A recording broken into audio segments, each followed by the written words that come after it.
اگلی شام پھر وہی صحن تھا، وہی ٹھنڈی ہوا اور چائے کی خوشبو۔ سارا خاندان ایک بار پھر دادا جان کے ارد گرد بیٹھا تھا۔ کل کی کہانی کے بعد سب کو آج کی محفل کا انتظار تھا۔ عمر ہاتھ میں کتاب لی بیٹھا تھا، مگر اس کے چہرے پر پریشانی صاف نظر آ رہی تھی۔ دادا نے غور سے دیکھا اور پوچھا، کیا بات ہے عمر؟ آج بڑے خاموش ہو۔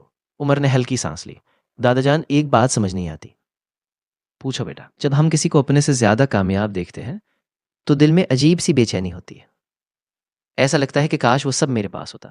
یہ احساس کیوں آتا ہے؟ احمد فوراً بولا، ہاں دادا، کبھی کبھی دوست کی نئی گاڑی دیکھ کر دل جلنے لگتا ہے۔ سب ہنس پڑے۔ دادا بھی مسکرائے، پھر آہستہ سے بولے، یہی تو حسد ہے بیٹا، اور حسد انسان کو دوسروں سے پہلے خود اندر سے جلاتا ہے۔ سب خاموش ہو گئے۔ دادا نے کپ رکھا اور کہا، چلو آج تمہیں کہانی سناتا ہوں۔ ایک شہر میں سلمان اور نعمان دو بہترین دوست رہتے تھے۔ دونوں ایک ساتھ بڑے ہوئے، ایک ساتھ تعلیم حاصل کی اور ایک ہی بازار میں اپنی اپنی دکان کھولی۔ سلمان محنتی تھا، نرم مزاج تھا اور لوگوں کے ساتھ اچھا برتاؤ کرتا تھا۔ نعمان بھی قابل تھا، لیکن ایک عادت خراب تھی، وہ ہر وقت دوسروں سے اپنا موازنہ کرتا رہتا تھا۔ کچھ ہی عرصے میں سلمان کی دکان بہت مشہور ہو گئی۔ لوگ دور دور سے اس کے پاس آنے لگے۔ یہ دیکھ کر نعمان کے دل میں چبھنے لگی۔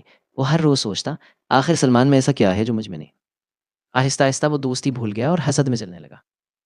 ایک دن اس نے غصے میں اپنی بیوی سے کہا، میں برداشت نہیں کر سکتا کہ سلمان مجھ سے آگے نکل جائے۔ بیوی نے نرمی سے کہا، شاید تمہیں اس سے سیکھنا چاہیے، اس سے جلنا نہیں۔ لیکن نعمان نے بات نہ مانی۔ وہ سلمان کی غلطیاں تلاش کرنے لگا، لوگوں کے سامنے اس کی برائی کرنے لگا۔ مگر عجیب بات یہ ہوئی کہ سلمان کو کچھ فرق نہ پڑا، بلکہ لوگ نعمان سے دور ہونے لگے۔ اس کا اپنا کاروبار کمزور ہونے لگا۔